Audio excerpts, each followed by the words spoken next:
नमस्कार मित्रों।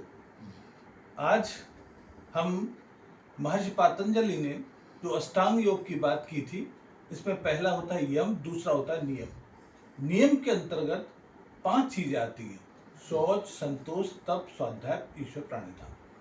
तो शौच के अंतर्गत ही ये षटकर्म आते हैं। षटकर्म अर्थात शुद्धि क्रियाएं।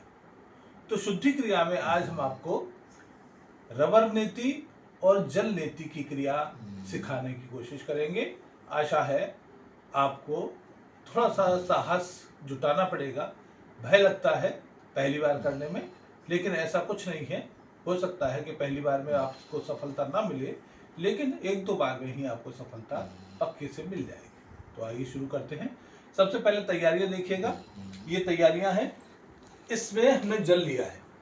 ये जो जल है, इसमें इसकी जो मेजरमेंट है या उसकी जो तापमान है वो इतना होना चाहिए कि इसको पलट के जब हम इस यहाँ पर डालेंगे तो हमें ना गर्म लगे ना ठंडा लगे। दूसरा, इसको यहाँ पर डालने के बाद थोड़ा सा चाट के देखते हैं कि अगर ये आंसू के बराबर नमकीन है, इसमें जो व्रत वाला नमक होता है उस नमक को डालते हैं और उसमें देख लें कि ज़्यादा ना तो नमकीन हो और ना ज़्यादा फीका हो। जितना आंसू हमारा नमकीन होता है उतना इसमें हमने नमक मिला लिया है। रबर नीति के लिए रबर धो के साफ करके रख रखी है।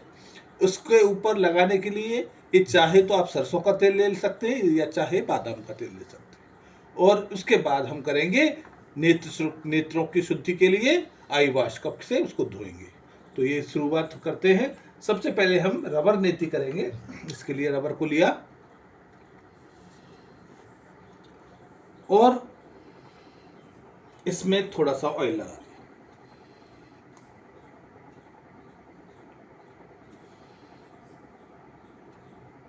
हल्का सा ऑयल लिया, इसको ऑयल को लगा लिया और इसको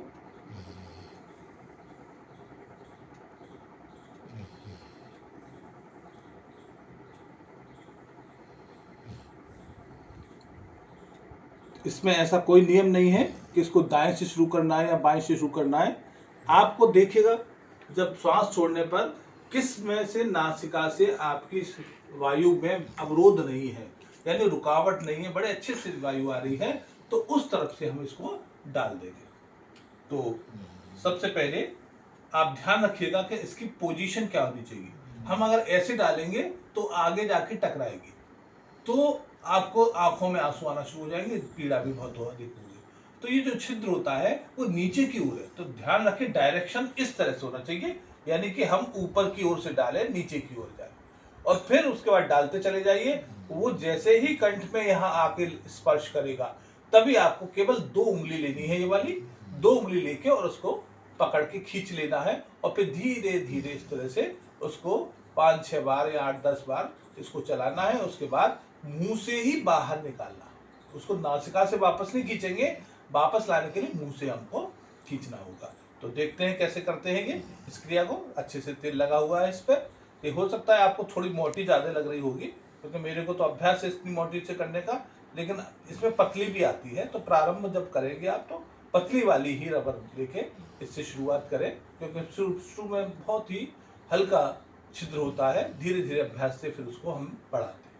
तो ये लिया, डायरेक्शन किया उसको नीचे की ओर और ये आराम से अंदर जाना शुरू हो गया। और जैसे ही मुझे गले में स्पर्श हुआ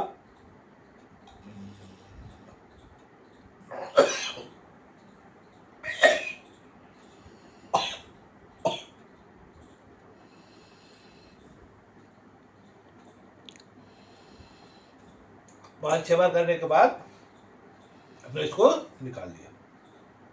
अब इसको हम धो के लाते हैं। फिर से हमने फिर से पानी से इसको साफ किया, क्योंकि पानी से साफ करने से ऑयल फिर कम हो गया।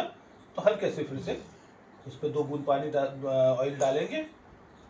ऑयल सरसों का, कभी कभी क्या है सर्दियों में अगर सरसों का तेल हम डालते हैं तो उसमें क्योंकि ठंडा तासीर होती है तो जुकाम की ज़्यादा समस्या आ जाती है, इसलिए उस समय सर्दियों में हो सके तो बादाम का आप ऑयल यूज़ करेंगे। तो और गर्मियों में आप सरसों का यूज़ करिए आराम से। अब दूसरी तरफ से डालते हैं, डायरेक्शन वही देख लेना है, आराम से जाता है और जैसे गले में लटकेगा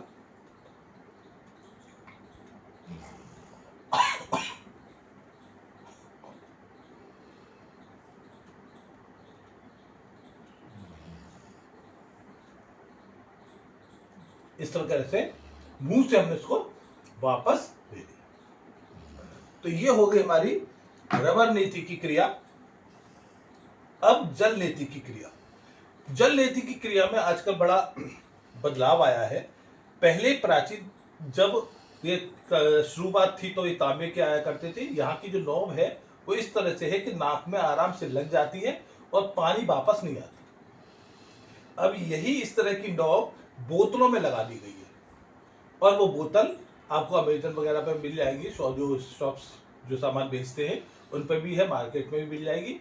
और उसको क्या करते हैं, प्लास्टिक की नीचे बोतल होती है तो जैसे प्रेशर से दबा देते हैं, तो अगर नहीं भी जा रहा होगा तो जबरदस्ती पानी दूसरी तरफ से निकल आता है। नहीं तो पहले तो यही चला करते थे। इसमें हमें क्या करना है, दोनों पैरों पर इस तरह से बैठ जाना है और जिस हाथ में हमने पकड़ा है यानी जिस नासिका को ऊपर रखना है उस वाले पैर को ऊपर रखेंगे और दूसरे को नीचे रखेंगे और इस तरह से हाथ को रख लेंगे और ये यहाँ पर अच्छे से लगा लेंगे और ये लगा के यहाँ पर रखा रहा है हमारा हाथ और सर को टेढ़ा करा, मुंह से सांस लेते रहे।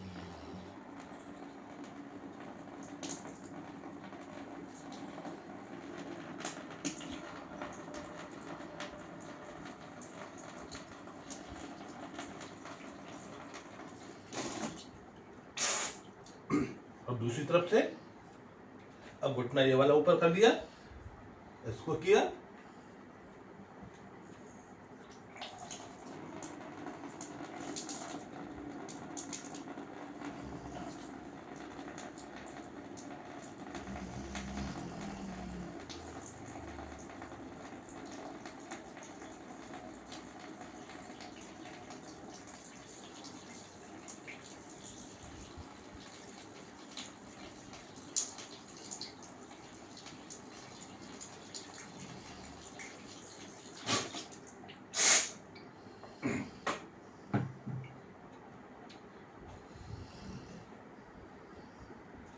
अब थोड़ा सा पानी फिर भी रह जाता है तो हमें क्या करना होगा, इस तरह से खड़े होकर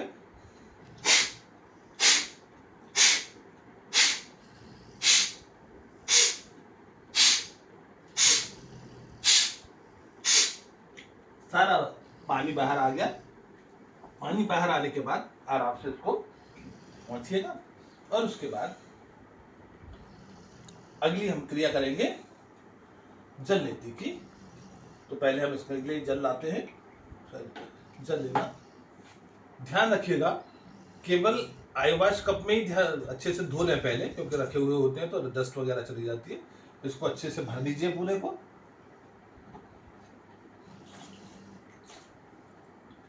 दोनों भर गए और पानी मुंह में भरना है पूरा गाल फुला के, जितना अधिक से अधिक मैक्सिमम पानी आप मुंह में रख सकते हैं पूरा भर के, ताकि खिंचाव इधर पड़े और ज्यादा से ज्यादा आंखों में अंदर तक पानी जाएगा, अच्छे से साफ हो जाएगी। सारी डस्ट धूल जो पूरे दिन की होती है वो साफ हो जाती है। कभी भी कोई भी अगर आपको आंखों में किरकिरी हो रही है, कोई ऐसा लगता है कि धूल चली गई है, तो ये आई वॉश कभी भी किए जा सकते हैं, इसके लिए कोई नियम नहीं है। लेकिन ये जल नीति सूत्र नीति हमेशा सुबह खाली पेट करनी है, क्योंकि अगर आपने रबर नीति डाली और उबकाई आई तो भोजन अगर पेट में होगा तो उल्टी हो जाएगी। इसलिए सुबह के समय खाली पेट करना है सुबह। तो पहले मुंह में पानी भरते हैं,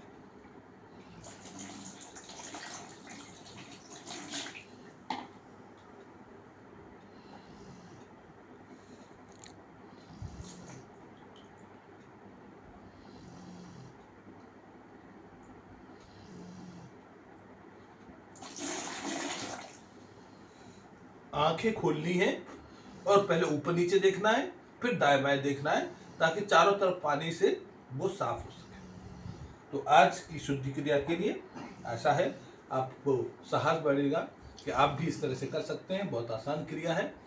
आपने देखिएगा, शेयर करिएगा और सब्सक्राइब करिएगा, ताकि आगे भी इस तरह की वीडियो से आपको लाभ होता है। नमस्कार।